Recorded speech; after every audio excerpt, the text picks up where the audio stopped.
कधीच नाही चुकणार तुमचे फेवरेट टीव्ही शोज झी5 सोबत, तेही एकदम फ्री। लालिताई, लालिताई, हो तुझ्याशी नका साली मारू, मका वेळ नाही हा. लालिताई थांब. अहो ऐकून तर घ्या तुम्ही. माझ्यावर तुमचा राग आहे मी समजू शकते. त्यावेळी चुकले मी, पण मी चूक सुधारली ना लालिताई. आणि कितीही झालं तरी नांदिवली मधली माझी पहिली आणि एकमेव मैत्रीण तुम्ही या. मधल्या काळात जे काही झालं त्याचं अजूनही गिल्ट आहे, पण मला आता तुमचं जास्त वाईट वाटतंय. काय माझ्यासाठी वाईट वाटतं तुमका हा? हो. काय ना लालिताई, इतके दिवस तुम्ही हक्काने इकडे राहत होता, पण असं म्हणतात ना, आई वडील असतात तोवर मुलीला माहेर असतं. ते गेले की भाऊ पण परका होतो, वहिनी तर परकी असतेच, आणि हळूहळू मग सगळी नाती परकी होऊन जातात. तुम्ही काय सांगू बघतास हा? लालिताई, मी 2-4 दिवसात इथून निघून जाते. हे सगळं सांगण्यामागे माझा काही आता स्वार्थ नाहीये.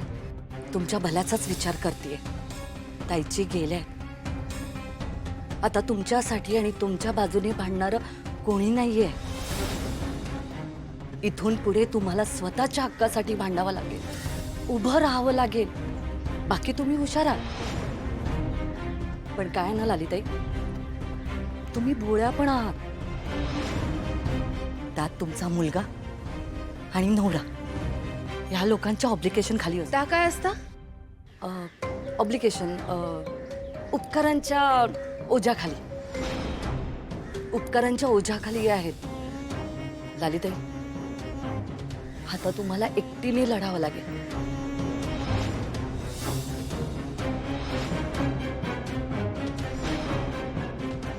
ही बोलता त्या एका अर्थी बरोबरच हा.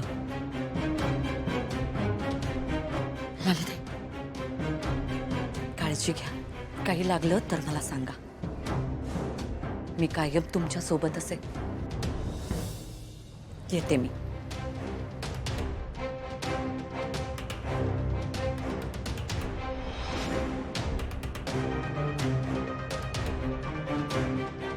थँक्यू.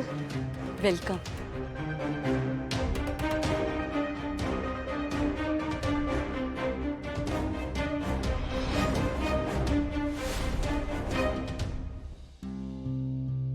दादा, आईचा 13वा येता तर तिच्या जवळच्या सगळ्या नातेवाईकांना बोलू गोया. तुम्ही एकदा का मका यादी दिलास ना कोण कोण येतं त्याची, की मग जेवणाचा बघूक बरा.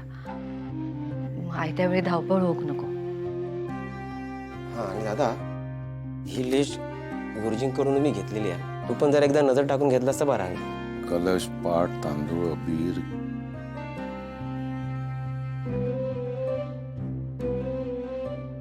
ठीक हा. बंधू एक काम कर, हे शिनूला दे आणि सांग म्हणा घेऊन ये. चला.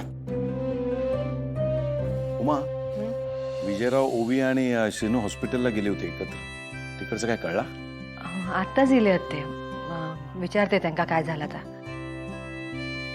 उमाताई, अरे मेघनाताई, या ना. मी डिस्टर्ब तर नाही ना केलं? नाही नाही, तुम्ही काही महत्वाचं बोलत होता का? नाहीतर मी जाते. अहो नाही नाही, तसं काय नाही, बोला ना. उद्या सकाळी तुम्ही नाश्ता नका बनवू, तेच सांगायला आले होते.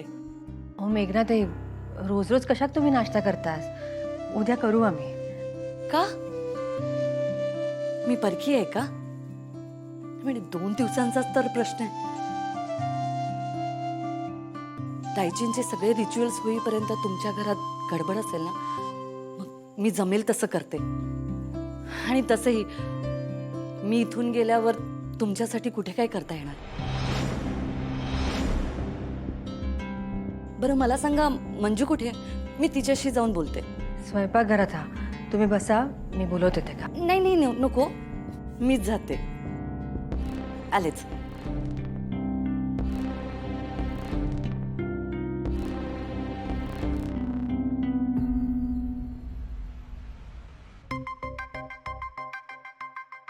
मंजू, अरे मेघनाताई, तुम्ही खरं तर आता मी सगळं आवरून येणारच होते तुमची भांडी द्यायला. असू दे ग, भांडी कुठे पळून जात आहेत. मी नाश्त्याला काय करू ते विचारायला आले. काय पाठवू?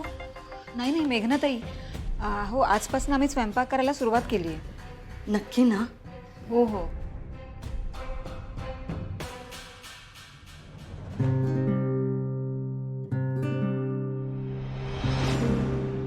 मंजू, ते बाहेर काय चाललंय? आय मीन सगळे बसले आहेत तिथे. काय नाही, ते आता दाईचेचं दिवस कार्य आहे ना, तर मग तेव्हा काय काय करायचं, कोणाला बोलवायचं, दाईच्या आठवणीत कुठली वस्तू द्यायची, ते सगळं ठरवतात. मग हे सगळं तुझ्याशिवाय ठरवताय?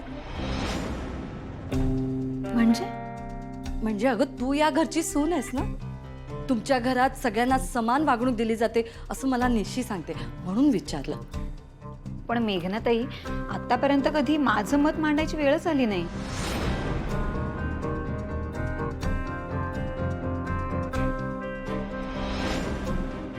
तुला चालतं हे? अहो, त्यात न चालण्यासारखं काही आहे? तसंही मला त्यातलं फारसं काही कळत नाही. आता आजचंच बघा ना, आज जेवण काय करायचं हे ठरवताना इतका गोंधळ उडाला माझा. त्यामुळे मला कधी कोणी काही विचारत नाही आणि मला त्याचं काही वाटत नाही फारसं.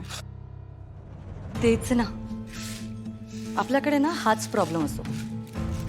आपण बायका नेहमी बॅकफूटवर, म्हणजे मागे मागे राहतो. आपणच आपली किंमत कमी करतो. पण माझ्या घरात नाही आहे तसं, अजिबात नाहीये. आजवर मी स्वतंत्र विचाराने वागत आले आणि हीच सवय मी आता निशीला सुद्धा लावते. प्रत्येक गोष्टीत तिचं मत घ्यायचं असं मी नीरजला पण सांगितलंय. हो मेघनाताई, पण सगळ्यांच्याच घरात असं एकसारखं वातावरण असेल असं नाही ना. तुम्ही शहरातल्या, आम्ही इथे गावात राहतो. आणि कसं आहे, माझं लग्न झाल्यापासून आमच्या घरातले सगळे निर्णय दादा आणि दाईचेच घेतात आणि कधी कधी उमाताई असतात. मंजू, अगं तेव्हाची वेळ वेगळी होती, पण आता दाईची नाहीये. उमाताई, दादा हे मोठे आहेत आणि आता तर काय, हेच घरातले सगळ्यात वडीलधारी आहेत. बंधुभाऊ बिचारे दादा सांगतील तसंच करतात आणि जॉईंट फॅमिलीत त्याच बाईची सत्ता असते जिच्या नवऱ्याची घरात चालते. तशा उमाताई साध्या आहेत, तुझ्याशी नेहमी मोठ्या बहिणीसारख्या वागतात. बाकीचं काहीही असलं तरी श्रीनू आणि ओवीच्या बाबतीत उमाताई मागे हटतील असं मला नाही वाटत. जायचे नाहीये ना आता, मग विरोध करणार कोण? पण त्यामुळे तुझ्या माहेरी तुला 4 गोष्टी ऐकून घ्याव्या लागतील.